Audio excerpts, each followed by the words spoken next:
The Qatar had ruled the galaxy for 50,000 years. Not competed for it. Not negotiated for it.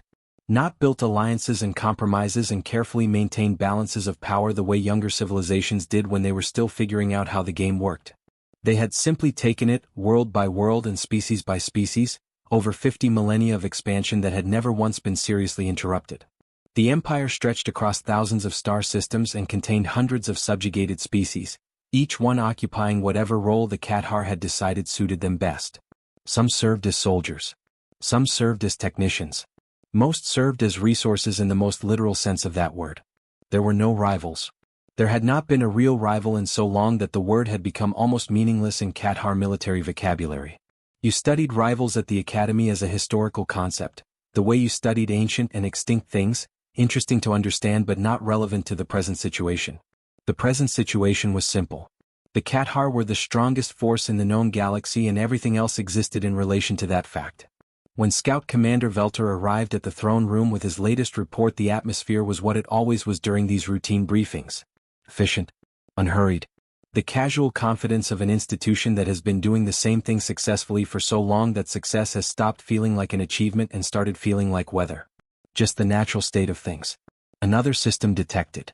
Another developing species identified. Another harvesting operation to be planned and executed and filed away in the endless records of imperial expansion. Admiral Korak received the Earth file and reviewed it with the particular kind of mild attention a man gives to paperwork that requires processing but not thought. 3,000 years old, decorated across 1,000 campaigns, Korak had seen enough harvesting operations that they had blurred together in his memory into a single generalized event with minor variations. You arrived. You demonstrated superiority. You offered the standard choice. You processed the results. You moved on. You read through the Earth file without sitting down. Small planet. Orbiting a yellow star in an unremarkable system. Gravity higher than galactic standard but nothing that would complicate operations significantly. Population of approximately 7 billion, which was a reasonable number, good for resource purposes. The species called themselves humans. Bipedal. Soft exterior. No natural weapons to speak of. No claws, no armor plating, no biological defenses of any meaningful kind. Technology assessment. Basic space flight recently achieved. Orbital structures present but simple. Propulsion systems still based on chemical reactions, which placed them firmly in the earliest possible stage of spacefaring development. Weapons technology consisted primarily of projectile-based systems and explosive devices. Korak actually paused at that last part. Projectile weapons. He had not seen that designation on a species report in a very long time. It was the kind of detail that appeared on files for civilizations so early in their development that they had not yet discovered the basic energy manipulation principles that every advanced species eventually figured out. It was, in the context of galactic technology standards, roughly equivalent to finding a species that still used fire as its primary tool. Political structure. Fragmented. Multiple competing governments across the planet with no unified leadership structure. Ongoing internal conflicts between various factions. No planetary scale coordination or decision-making capability. Korak set the file down. The whole assessment had taken him less than 4 minutes to read, and those 4 minutes had not produced a single moment of genuine concern or interest. This was as routine got. A primitive species on a moderately sized planet, internally divided, technologically infant, physically unimpressive, with no apparent capacity to mount any meaningful response to a standard harvesting operation. He assigned 10 ships without needing to think about it. The 47th Fleet was available and appropriately sized for the task. 2 battle cruisers for orbital dominance and fire support. 4 destroyers for intercept and patrol duties. 3 troop transports for ground deployment. 1 processing vessel to begin operations once the population was secured. Each ship was a masterwork of Qatar engineering, crewed by experienced personnel who had participated in operations like this many times before. 10 ships against 7 billion soft creatures with explosive weapons and chemical rockets. The math was not complicated. Korak filed the deployment authorization and moved on to the next item on his agenda without a second thought. Somewhere across the empire 1,000 other routine operations were being planned and executed with the same efficiency. This was simply one more. The humans of Earth would learn what every other species had learned before them, that the universe had a hierarchy and they were not at the top of it. The 47th Fleet departed on schedule. On Earth it was a Tuesday. Lieutenant Dale Cooper was 7 hours into a 12-hour shift at Northern Command's Deep Space Monitoring Station, sitting in a chair that had never been particularly comfortable and drinking coffee that had stopped being hot 2 hours ago, watching screens that had shown him nothing unusual in 4 years of watching them. He was 26 years old. He had taken the monitoring post because it paid reasonably well and the hours were predictable, and he had genuinely believed, in the way that young people believe things that seem logical, that nothing was ever actually going to happen on a deep space monitoring shift. At 3:47 in the morning his screens changed. 10 objects dropped out of hyperspace beyond Pluto's orbit simultaneously. The signatures were massive and clean and completely unlike anything in the database he had been trained on. Not asteroids. Not natural phenomena. Not human ships or any ship configuration that any human had ever designed or catalogued. He stared at his screen. He looked at the readings from a second sensor array that ran independently from the first. Same result. He looked at the third array. Same result. His hand moved to the emergency line before he had fully decided to reach for it, the way your hand moves when your brain has already understood something that the rest of you is still catching up to. The line connected on the first ring. General Walt Briggs answered with the alert tone of a man who had trained himself to wake up fully functional. "Sir," Dale said. His voice came out steadier than he expected. "We have contact." There was a silence on the other end that lasted exactly 2 seconds. Then the general said 4 words that began the chain of events that would change everything. "How many?" he asked. Dale looked at his screen one more time. 10, sir," he said. "And they are not slowing down." The ultimatum had been used across 1,000 worlds. That was not an exaggeration or a figure of speech. It was a documented fact recorded in Qatar Imperial archives that stretched back 40,000 years. The exact wording had been refined over the millennia, adjusted and polished through generations of Imperial communications officers until it had reached what the Empire considered its perfect form. Clear. Absolute. Impossible to misunderstand. Delivered in the target species' own language through translation systems that the Qatar had developed over thousands of years of encountering new civilizations. Admiral Korak had personally overseen its broadcast on 63 occasions across his 3,000-year career. Not once had it needed to be repeated. The message went out on all frequencies simultaneously, filling every communication band that Earth's primitive receivers could detect, making sure that no government or military installation on the planet could claim they had not heard it.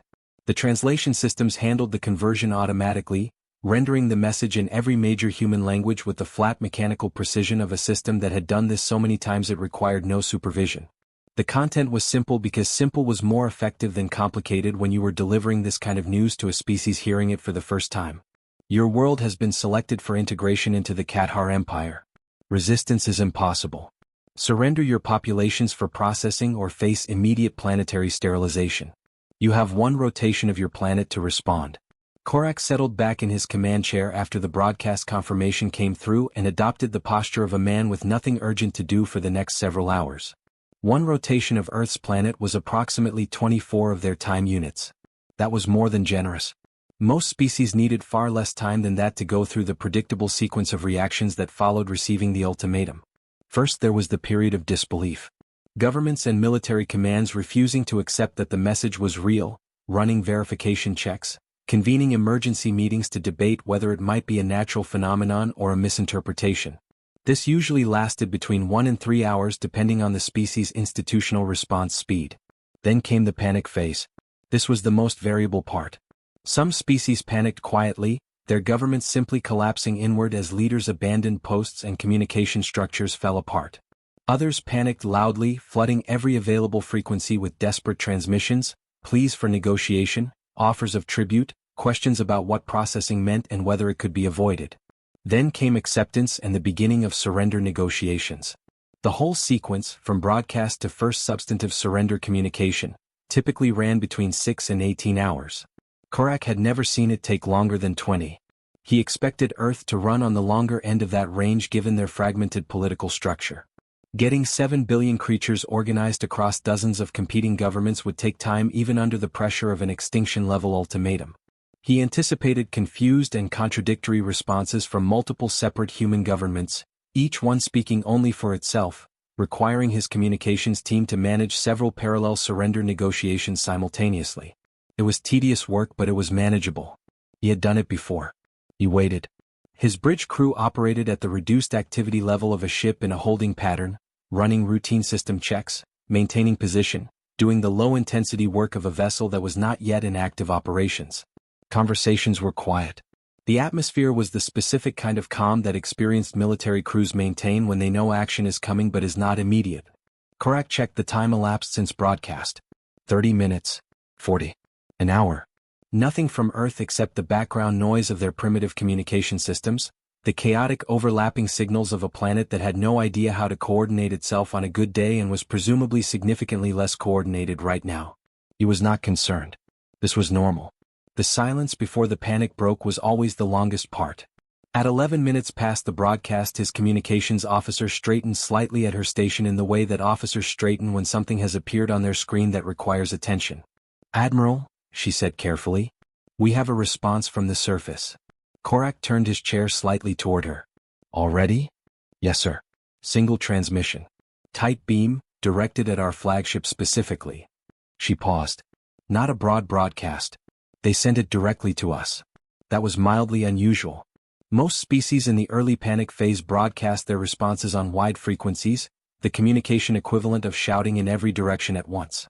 A tight beam-directed transmission suggested someone on the surface had identified the flagship specifically and chosen to address it directly. That required a level of technical capability and situational awareness that was slightly above what the file had suggested. Slightly. Not significantly. "Put it through," Korak said. The message was text only. No visual component. No audio.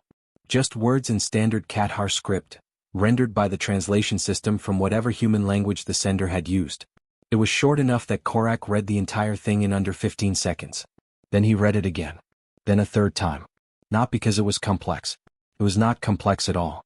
It was actually one of the simplest responses he had ever received from a species being informed of their impending harvesting.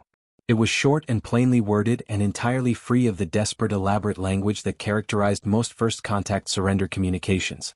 It was from a single individual. No government header. No official designation. No list of titles or credentials meant to establish authority. Just a name at the bottom. Colonel Roy Briggs. The message read as follows. "We received your transmission. We have forwarded it to the appropriate departments. In the meantime, we suggest you hold your current position. Adjustments are being made on our end. We will be in touch shortly." Korak sat with it for a moment. He was 3,000 years old. He had received communications from hundreds of species in every conceivable emotional state, from absolute terror to aggressive defiance to carefully constructed diplomatic formality. He had a deep and well-developed sense of what different kinds of messages meant and where they came from in the psychology of the species sending them. He did not know what to make of this one. "We have forwarded it to the appropriate departments." That sentence in particular kept pulling his attention back. It was the language of routine administrative procedure. The kind of thing you wrote when someone sent you a request that needed to be routed to the correct office for handling.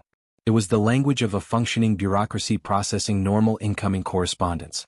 Not the language of a planet that had just been told to surrender its entire population or face sterilization. "We suggest you hold your current position." They were suggesting. A single officer on a primitive planet with chemical rockets and explosive weapons was sending a suggestion to an admiral commanding 10 Qatar warships.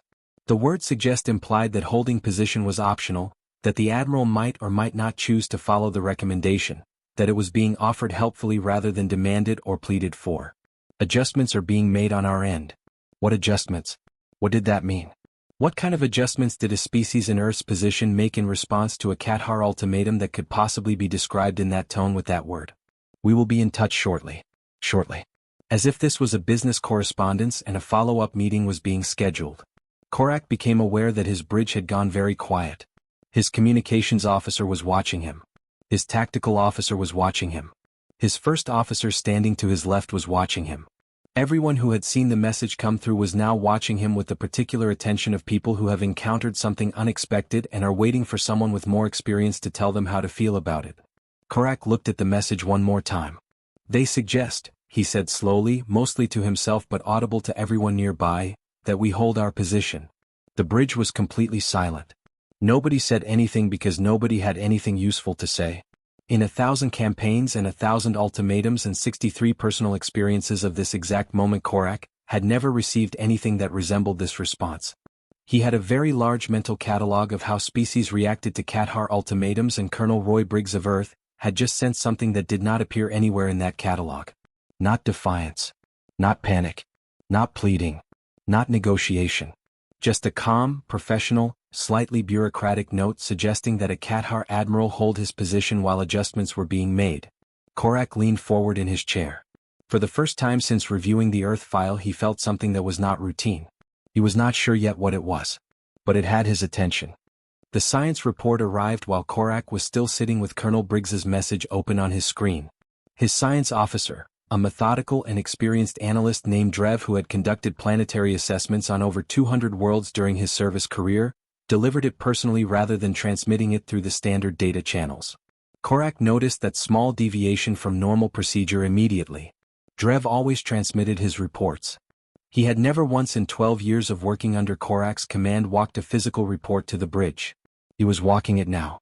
He set it on the console in front of Korak without saying anything beyond the standard delivery acknowledgement and then stood back at a distance that was slightly further than normal professional distance and waited with the expression of a man who has read something and would prefer that someone else read it now so that he does not have to be alone with it anymore. Korak picked up the report. He stood up to read it without consciously deciding to stand. Something about the weight of it in his hands, the unusual thickness of it for what should have been a routine planetary assessment, made sitting feel like the wrong posture.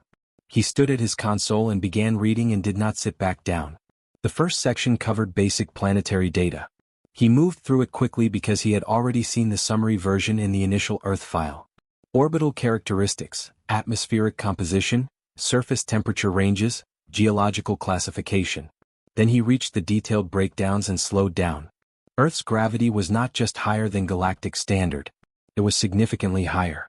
Nearly 3 times the gravitational force that most spacefaring species had evolved under, which meant that everything on that planet, every creature, every plant, every biological system, had developed under conditions that would be physically debilitating to the majority of known species.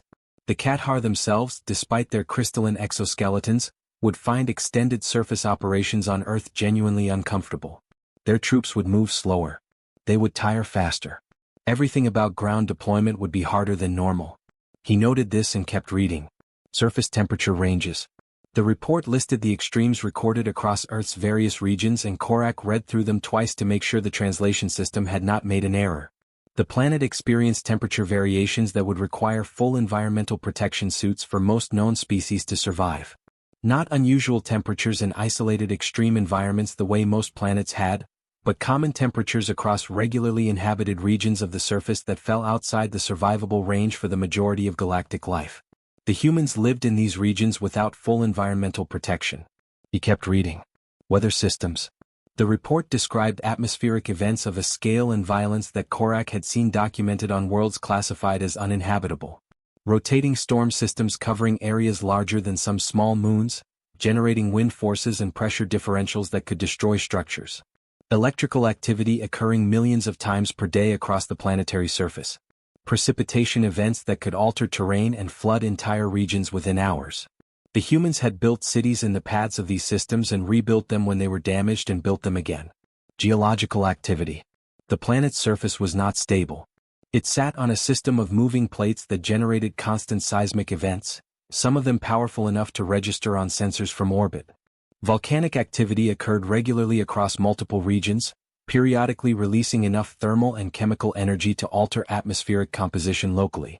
The ocean floors were particularly active, with geological processes ongoing at a scale that no settled species had chosen to build near. The humans had built near all of it. Then he reached the ocean section and read about what lived in them. 70% of Earth's surface was covered in liquid water, and those oceans contained an ecosystem of such scale and biological variety that the report's author had needed 12 pages just to summarize the major categories. The largest creatures documented were of a size that Korak had previously associated only with open space organisms, the kind of massive biological entities that drifted between star systems. These creatures lived in Earth's oceans. Had always lived there. Were completely natural products of that planet's evolutionary history. Then the predator section. 6 full pages. Korak read all 6 of them standing at his console while his bridge crew continued their quiet routine around him and pretended not to notice that their admiral had been standing reading for an unusually long time with an expression that was not his normal expression. The predator section described an ecosystem in which apex hunting species had developed independently across every major environment on the planet. Not one apex predator. Not a handful. Dozens. Competing with each other across land and sea and air, each one evolved to be maximally effective at hunting in its particular environment, each one representing millions of years of refinement toward a single purpose. In most planetary ecosystems, one or two apex predators dominated. Resources and competition limited how many species could occupy that niche. Earth had apparently not received that memo. It had produced apex predators the way other planets produce geology, as a basic feature of the environment rather than an exception to it. And the humans had evolved in the middle of all of it. Not in protected areas away from the predators. Not in isolated regions where the geological violence was minimal and the weather was gentle and the gravity was somehow lower. Right in the middle of everything. Surrounded by creatures that were larger and faster and stronger and had been hunting for millions of years longer.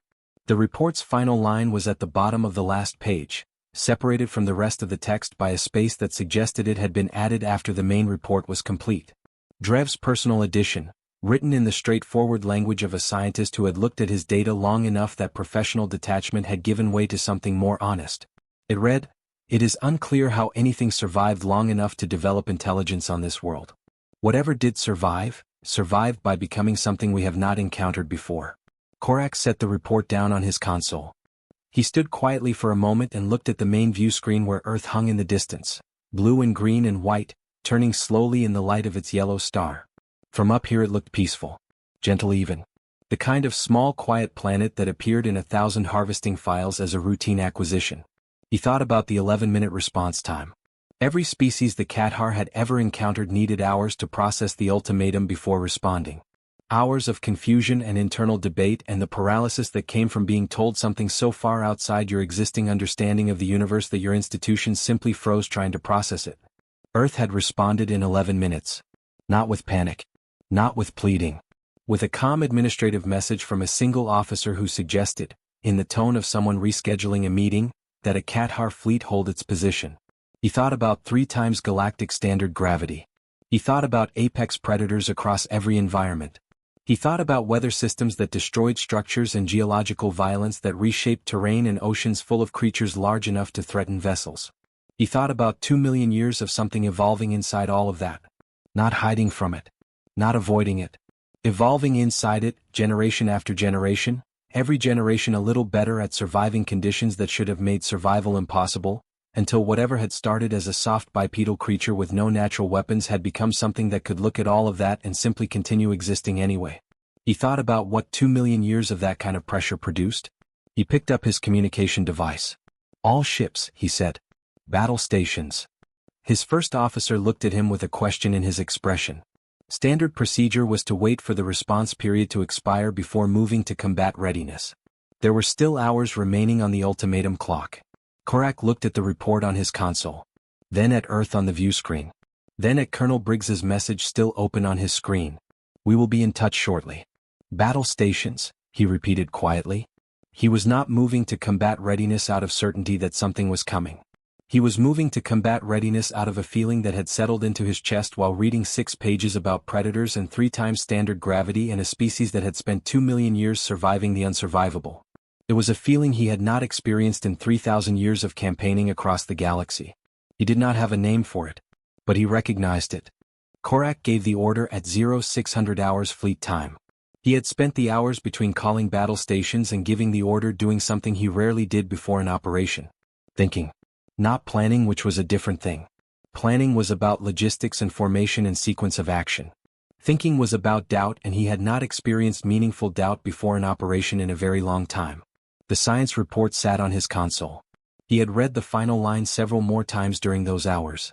Whatever did survive, survived by becoming something we have not encountered before. He had thought about that line and about the 11-minute response time and about Colonel Briggs's message and its calm bureaucratic tone, and he had weighed all of it against 3,000 years of successful operations and the 10 warships sitting in formation around his flagship. In the end, the math was still the math. 10 Qatar warships. 1 primitive planet. Whatever psychological unease the science report had produced in him, whatever the 11-minute response time suggested about human reaction speed and preparedness, the fundamental equation had not changed. His ships carried weapons capable of sterilizing continents. His cruisers alone had firepower sufficient to crack the crust of a planet if the order was given. The humans had chemical rockets and explosive devices and 7 billion soft bodies standing on the surface of a world with no orbital defenses capable of threatening a Qatar vessel. He gave the order. Standard approach. Orbital bombardment of military infrastructure to eliminate any coordinated resistance capability before ground forces deployed. It was the same sequence he had executed dozens of times. Establish orbital dominance first, remove the enemy's ability to respond in any organized way, then bring in the transports. The first cruiser, designated Flag 2 in the fleet formation, moved into its bombardment position above Earth's northern hemisphere with the smooth efficiency of a vessel and crew that had done this many times before. The targeting systems locked onto the coordinates identified by their pre-operation scan as primary military installations. Command centers, communication hubs, the largest concentrations of what passed for military hardware on this planet. The weapons charged. The first cruiser opened fire. What happened in the following 4 minutes and 19 seconds was not recorded by Korak because Korak's ship went silent in the first exchange along with Flag 2. It was not recorded by the destroyers because the destroyers followed shortly after.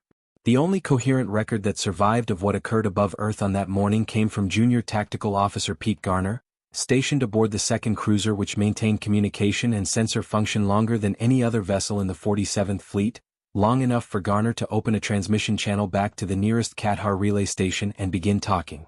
He talked for 4 minutes and 19 seconds. Garner was 22 years old by Qatar standard age reckoning, young for a tactical officer, assigned to the 47th Fleet 6 months earlier as his first operational posting. He had trained for 8 years before this deployment. He had been thoroughly briefed on the Earth operation and had, like everyone else in the fleet, understood it to be a routine assignment. His first operation. A straightforward harvesting mission against a primitive world. He started the transmission with his identification and posting in the standard format. His voice was controlled at the beginning the way voices are controlled when a person is trained to report under pressure and is applying that training deliberately and consciously. He described Flag 2 opening fire and the targeting systems achieving confirmed lock on primary Earth military installations. He described the weapon's discharge, which registered on his sensors at expected output levels, full power, the kind of strike that should have eliminated its targets completely and left the surrounding area non-functional. He described what his sensors showed in the 11 seconds following the strike. He described it carefully and he used the word unclear several times because his sensors were showing him things that his training had not provided him a framework for interpreting. Energy signatures from the surface that did not correspond to any human technology classification in the Qatar database. Response emissions that suggested not a reaction to the strike but a prepared counteraction, something already in motion before Flag 2's weapons had even discharged, as if whoever was on the surface had known the exact moment the attack was coming and had been ready for it. He described Flag 2 going silent. Not damaged. Not disabled in the way that ships were disabled by weapons fire, with cascading system failures and distress signals and the gradual deterioration of a vessel taking damage over time.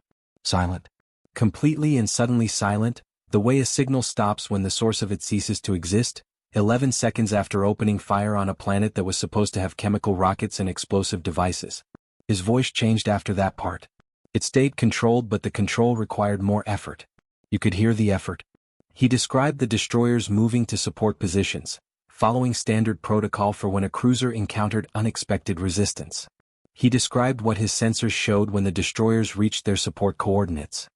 He described it in the careful detailed language of a trained tactical officer doing his job and he acknowledged twice that what he was describing did not match anything in his training or his briefings or his understanding of what was possible given everything the 47th Fleet had been told about humanity's technological level. He said that clearly. He said the words do not match and should not exist and I cannot explain on 3 separate occasions in 4 minutes and 19 seconds. Then the transmission ended. Not with a closing identification or a final assessment or any of the standard elements that ended official military transmissions. It ended the way Korak's signal had ended and Flag 2's signal had ended and the destroyer's signals had ended. In the middle of a sentence. On Qatar Prime the first indication that something had gone wrong with the 47th Fleet's operation came as a gap in the expected communication schedule. Routine status transmissions from active operations arrived at regular intervals and when the interval passed without a transmission from the 47th Fleet the relay station logged it as a delay and waited for the next scheduled window. That window passed too. Scout Commander Velter was at his desk processing administrative reports when the relay station's automated alert reached him.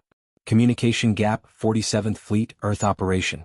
He noted it and flagged it for follow-up and continued his other work because communication delays happened and were almost always explained by equipment issues or solar interference or simple scheduling errors on the operational end. The next window passed. Then the next.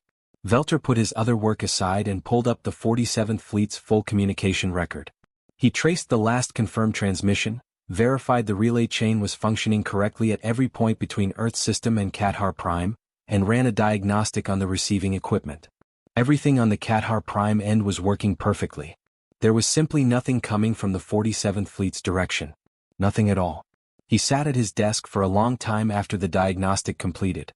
Sat and looked at the screen showing 10 empty communication channels where 10 active warships should have been generating constant routine traffic. Maintenance logs and crew reports and navigation updates and the dozens of small continuous data streams that a functioning fleet produced as a simple byproduct of existing and operating. 10 channels. All of them silent. He thought about the Earth file.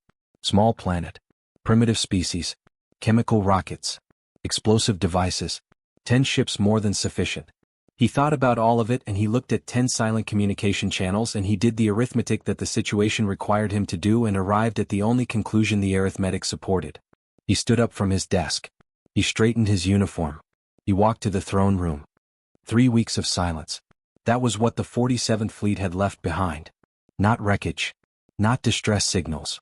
Not the complicated aftermath of a battle that had gone badly, with damaged ships limping home and survivors filing reports and the Empire's military apparatus grinding into motion to assess what had happened and assign responsibility and determine next steps. Just silence. 10 warships had entered Earth System on a routine harvesting operation and had stopped communicating and had not started again. The relay stations between Earth System and Kathar Prime continued to function perfectly. The communication infrastructure was intact. There was simply nothing coming through it from the direction of the 47th Fleet because there was no longer a 47th Fleet to send anything. The Empire had lost ships before.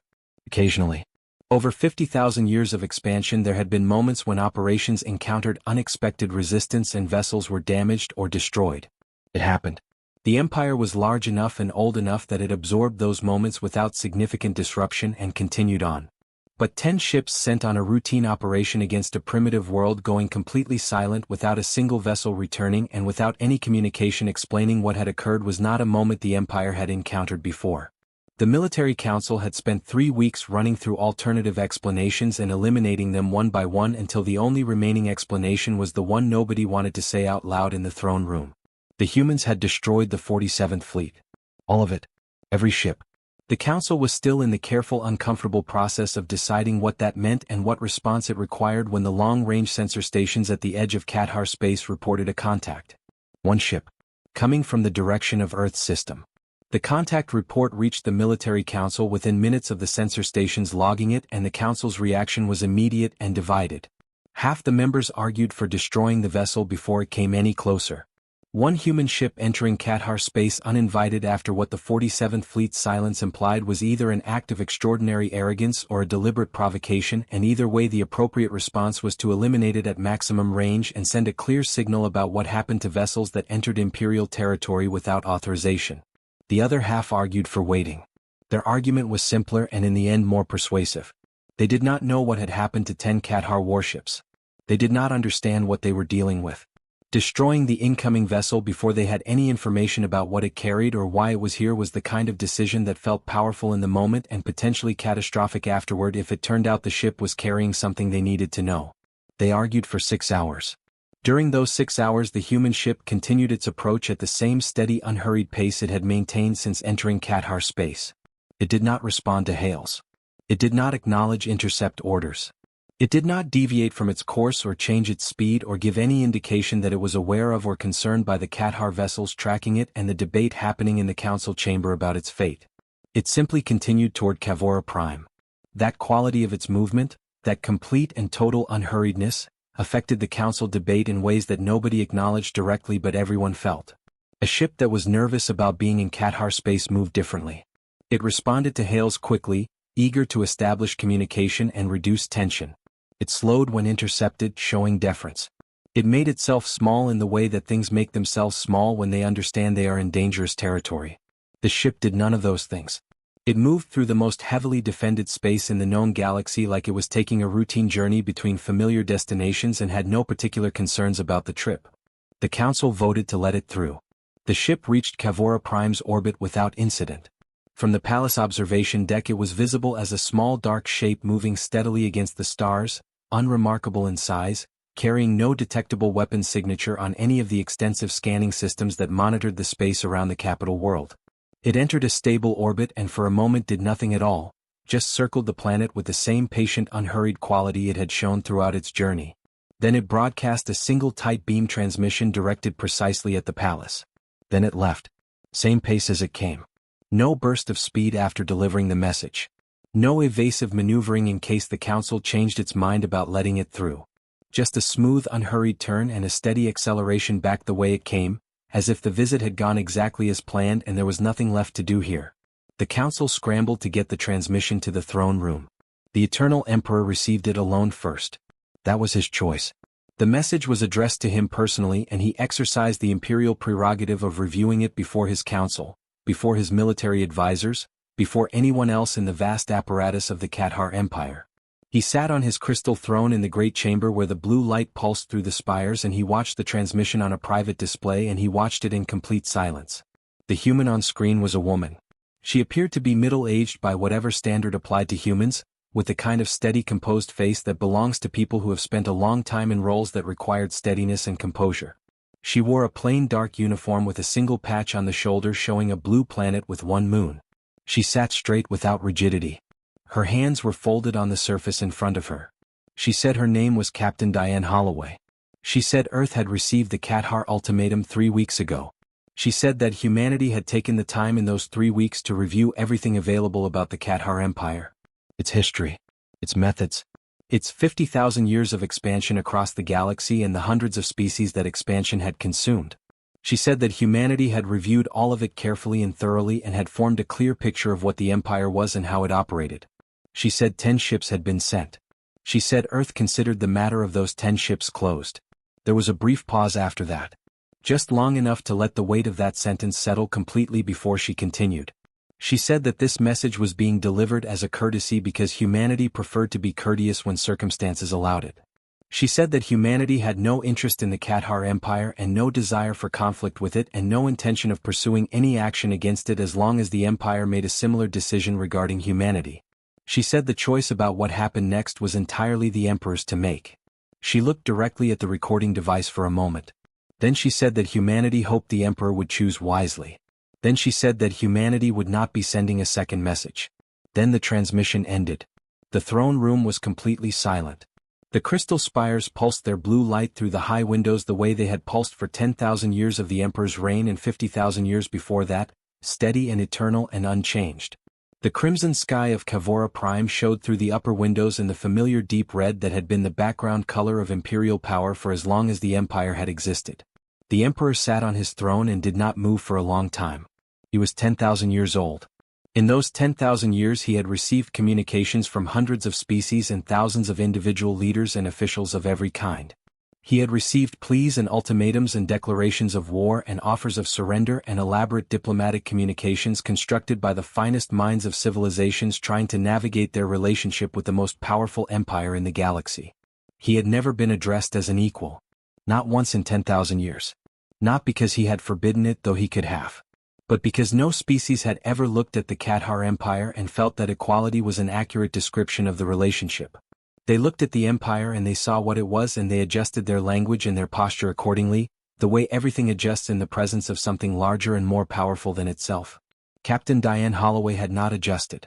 She had sat straight in her chair with her hands folded and delivered her message in the clear, even tone of someone conducting a conversation between parties of equivalent standing.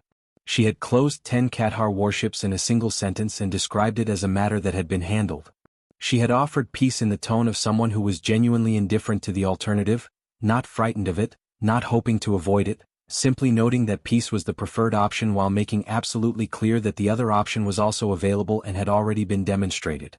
The Emperor sat with all of this for a long time. Then he turned to his council. They were watching him with the careful attention of very old and experienced advisors who had learned over long years to read his silences accurately. "Find out," he said. His voice was quiet. Controlled. The voice of a man who has decided something and is moving forward from that decision. Everything there is to know about these humans. The council members looked at each other briefly. In 50,000 years of imperial history, the Cathar Empire had never needed to ask that question about anyone. They had always known enough about every species they encountered because every species they encountered was smaller and weaker and less capable, and the assessment files were formalities confirming what was already obvious. This was different. This was the emperor of the most powerful empire in the known galaxy sitting on his throne after watching a single human officer deliver a 2-minute message and deciding that they did not know enough. That they needed to find out more. That these humans, these soft bipedal creatures from a small blue planet that the file had described as primitive and fragile and easily managed, were something that the 50,000-year-old Cathar Empire needed to understand better before it decided what to do next. Outside the palace windows, the crystal spires pulsed their eternal blue light across the crimson sky of Kavora Prime. And in the silence of the throne room, for the first time in 50,000 years, the empire that had never feared anything sat quietly with a question it did not yet know how to answer.